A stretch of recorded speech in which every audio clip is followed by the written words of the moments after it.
جا کر کے اس سے ارشاد فرماتے ہیں اے انسان ذرا بتا تو صحیح، تیرے پاس رہنے کو مکان نہیں، کھانے کو روٹی کا ٹکڑا نہیں، تیرے جسم پر کپڑا نہیں ہے، تیرے ہاتھ کٹے ہوئے ہیں، تیرے پیر کٹے ہوئے ہیں، تیرے آنکھوں میں روشنی نہیں، ذرا بتا دو صحیح تو کس بات پہ اللہ کا شکر ادا کرنا؟ اس انسان نے مسکرا کے کہا حضور کیا یہ کم ہے شکر ادا کرنے کے لیے کہ اللہ کا پیغمبر میرے سرہانے کھڑا، اللہ کا پیغمبر میرے سرہانے کھڑا ہے، کیا یہ کم ہے؟ اور حضور اللہ نے میرے ہاتھ لے لیے، میرے پیر لے لیے، میری آنکھیں چلی گئی، میرے جسم پر کپڑا نہیں، رہنے کو مکان نہیں، میں فٹ پاتھ پہ پڑا ہوا ہوں، کچھ ہو یا نہ ہو اے حضرت عیسیٰ علیہ السلام یہ کیا کام ہے کہ اللہ نے مجھے دولت ایمان سے نوازا ہے؟ کتنے ایسے لوگ ہیں جن کے پاس کپڑا تو ہے ایمان نہیں، دولت ہے تو ایمان نہیں، جن کے پاس سرمایہ ہے تو ایمان نہیں ہے، جن کے پاس پراپرٹی ہے تو ایمان نہیں، یہ کیا کام ہے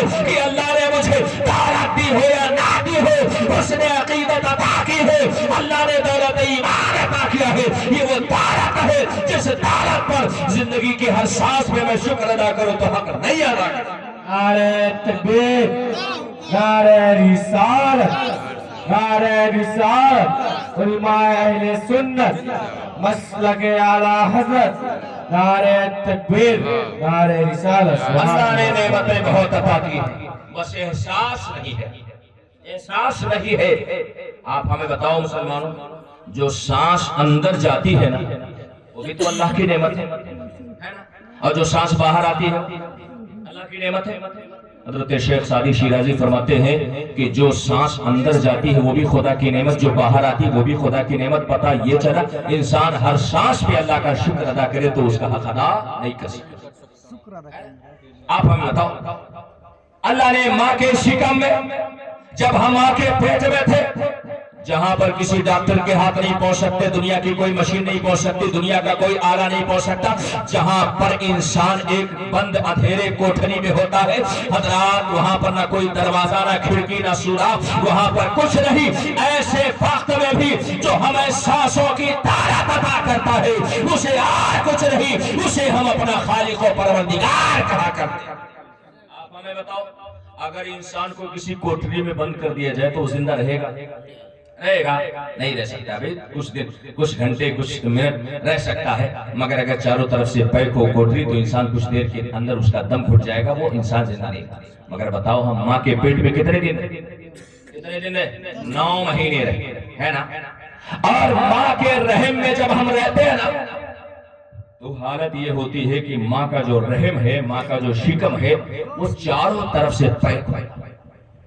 اب آپ ہمیں بتاؤ کہ اس ماں کے پیٹ میں، اس تاریک کمرے میں ہم سانسیں کہاں سے، کھانا کہاں سے کھاتے، پانی کہاں سے پیتے، ہمارے اعضاء کی نشو و نما کہاں سے ہوتی؟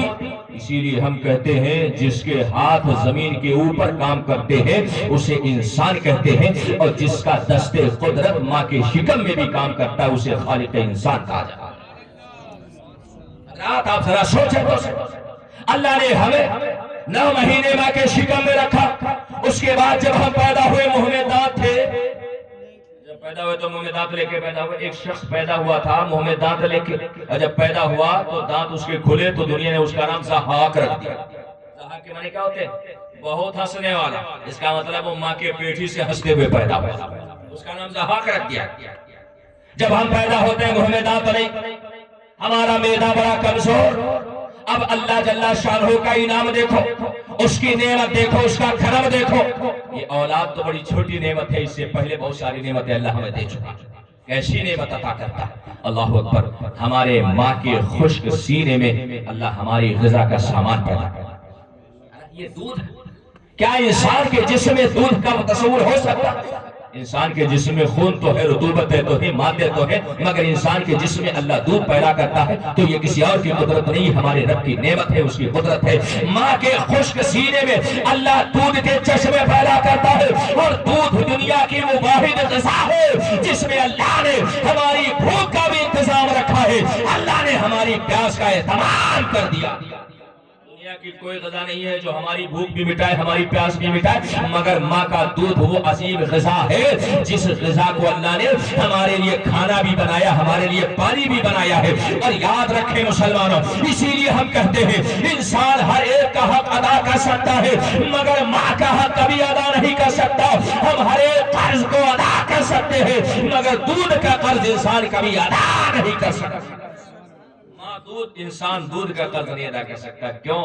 اس لیے کہ انسان کو اور قرض تب ملتے ہیں جب دوسرا آپشن ہوا کرتا ہے، مگر ماں کا دودھ تب ملتا ہے جب انسان کے پاس کوئی آپشن نہیں ہوتا۔ ہم ماں کا دودھ پیتے اور اس کے بعد جب بڑے ہو جاتے تو ماں سے کہتے ہیں تو نے ہمارے لیے کیا کیا؟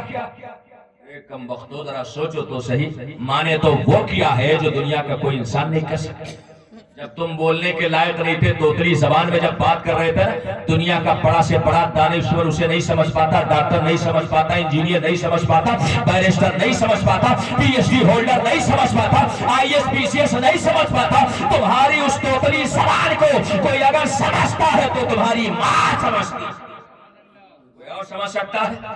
اور بڑے ہوتے ہیں نالائق کہتے رہے اماں تو کا سمجھ ہے نا، ماں نہیں سمجھے گی تو پھر کون سمجھے؟ ٹھنڈی کا زمانہ آ رہا، آپ ذرا احساس کریں، ٹھنڈی کے زمانے میں جب آپ کا بستر گیلا ہوتا ہے تو وہ کون سی ذات ہے جو خود گیلے بستر پہ سوتی ہے اور آپ کو اپنے گرم سینے پہ سلائے؟ کون سی ذات ہے؟ وہ ہماری ماں ہے۔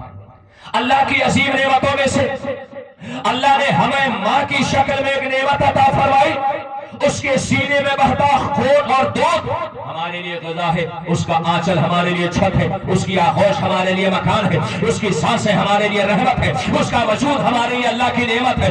اسی لیے اللہ جل شانہ نے ہماری جنت سات آسمان کے اوپر نہیں، اللہ نے ہماری جنت کو ماں کے قدموں کے نیچے بنایا۔ حدیث مصطفیٰ ہے جنت کہیں اور نہ تلاشو، جنت اللہ نے تمہارے ماں کے قدموں کے نیچے رکھا۔ جنت اب کہاں کہاں تلاشتے، کہیں بابا کے ہاں کہیں دادا کے ہاں۔ اب اللہ رحم فرمائیے دادا بھی جب تک لال مرغا نہیں لیتے تب تک ہمیں تعویذ نہیں دیتے، اور یہ جنت ہمیں دیں گے جب تعویذ نہیں دیتے لال چوٹی والا مرغا لیے بغیر تو یہ ہمیں جنت دیں گے؟ نہیں مسلمانوں، فری میں اگر کوئی جنت ہمیں دے سکتی ہے تو ہماری ماں دیتی ہے، فری میں اگر کوئی ہمیں نعمت دے سکتی ہے تو ہماری ماں دیتی ہے۔ یہ دوسرا انعام ہے، یہ دوسری نعمت ہے جسے اللہ نے ہمیں عطا کیا ہے۔ ایک نعمت ہے حسن ظاہر کی، ایک نعمت ہے ایمان کی، ایک نعمت ہے ماں کی، اور ایک دوسری نعمت ہے ہمارے باپ کی۔ اگر ماں جنت ہے تو باپ جنت کا دروازہ۔ اچھا یہ بتاؤ جنت میں آپ کسی چور دروازے سے داخل ہو سکتے ہیں؟